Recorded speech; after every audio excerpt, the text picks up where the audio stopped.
You think of the Kolkata Knight Riders and you think of a couple of things. The first name that comes to mind, and that's true of everything that comes out of Kolkata, is emotion. I mean, you look back to the Ganguly era and should he have been in, should he not have been in, and then the decision to move on from sort of Ganguly after those first 2 or 3 years, and then the arrival of Gautam Gambhir and that fabulous phase from 2011 to 2014 when they won twice. But it was a complete renaissance in Kolkata Knight Riders. And they've been a good side since then. A couple of years they've missed the playoffs, but for the last 3 years they've been very consistent. You look at them play and you say, does this team have the depth to go the distance?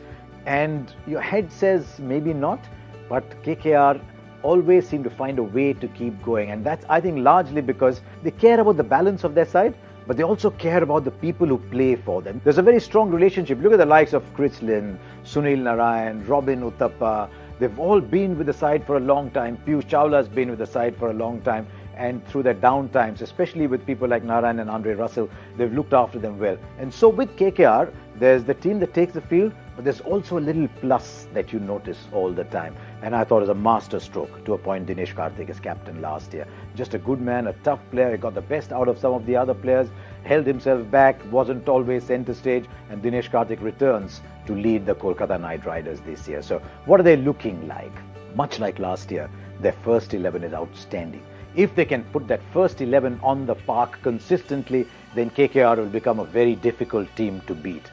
How are they doing in terms of backups? For the overseas players, the backups are excellent because they pick their overseas players very carefully and they don't lose a lot of their overseas players. If KKR go the distance, then they still have their key players available with them all the way through. What about the Indian players? There's one big issue with the Indian fast bowlers. KKR decided to go as well last year with the likes of Nagar Kotti and Mavi, and then they were injured midway through. Prasidh Krishna came in. He's still available to them. He's had a sort of mixed year, but he was very good for KKR last year. They've had to call Sandeep Warrior from Kerala. He's had a pretty good domestic season as well.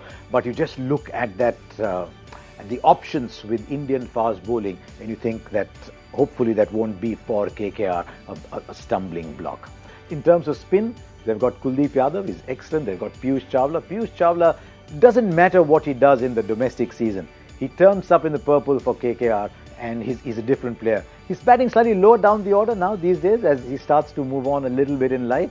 But last year they gave him the responsibility of bowling 2 or 3 overs in the power play and he stood up and did that as well. So I think they're pretty well stocked on that front. I think they'll need a little bit of help with overseas space, but otherwise I think in their first 11, they're pretty well stocked. So what is the KKR first 11 going to look like? This is my super team.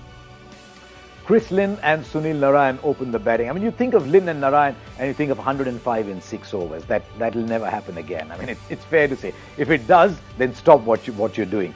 But because they bat deep, they can give someone like Sunil Narayan the freedom to go up front. Chris Lynn increasingly takes a little more time to play himself in, but I don't think the IPL has seen the best of Chris Lynn. He's always affected by injury. If something happens to Chris Lynn, they've got Joe Denley, who's a very good replacement. He'll give a few overs as well. But in that first team, you've got Chris Lynn and Sunil Narayan. I've got Robin Uthappa at 3. And one of the players I'm very, very excited about watching, the T20 can be a hard format, is Shubman Gill. Saw very little of him last year, but he just looked the part. I think he's ready to go on to the next level. If the top 3 weren't what they were, I think Gill could have easily batted up there. If there's an issue with Sunil Narayan or Chris Lynn, I quite fancy having Shubman Gill up the order. Then Nitish Rana.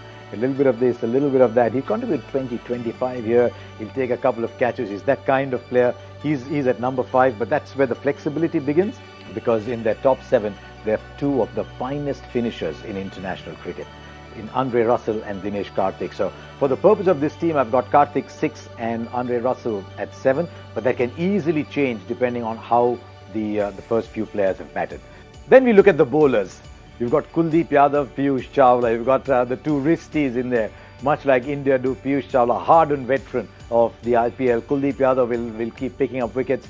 Then they've got Lockie Ferguson, and they'll have to use either Prasidh Krishna or Sandeep Warrior. What this does is it gives them 6 proper bowling options.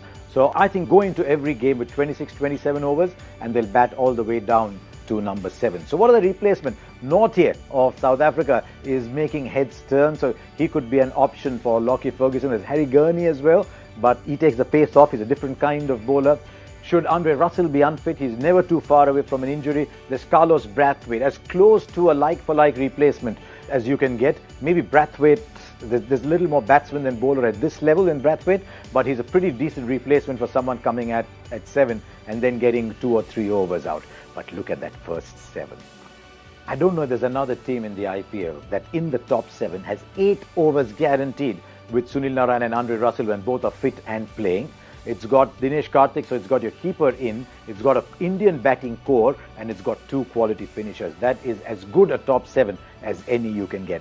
I have no concerns with that first 11 for KKR. It's fantastic. I don't know what the track this year, the Eden Gardens, is going to be, but given that their reserves of overseas pace bowlers, they've always got enough of pace.